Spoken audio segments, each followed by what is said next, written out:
Ayan, mag-repair tayo ng steering pump. Ito. Ang issue dito, mahina yung pressure. Matigas ikutin yung manibela. Ito ang issue nito. Tingnan natin kung ano mga naging dahilan. Bubuksan natin ngayon.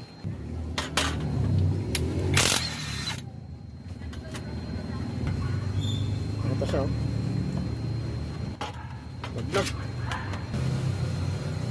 Tingnan natin. Ay, baliktad. Baliktad pala, oh. Yung may number ang nasa ilalim. Baka ganun, oh. Yung may number ang nasa ilalim, dapat itong sa iba, itong walang number, ito yung nasa ilalim. Baliktad pala siya, eh. Pag hugot ko ganun, oh. Oh, nandito yung may number, oh. Dapat ito yung nasa ibabaw kasi sisingaw to dito sa mga butas. Pagdaanong ano.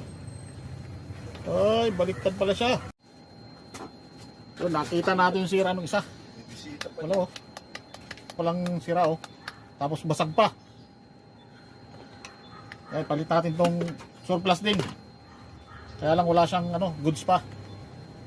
Papalitan lang ng mga o-ring. Para bago lahat. Repair kit.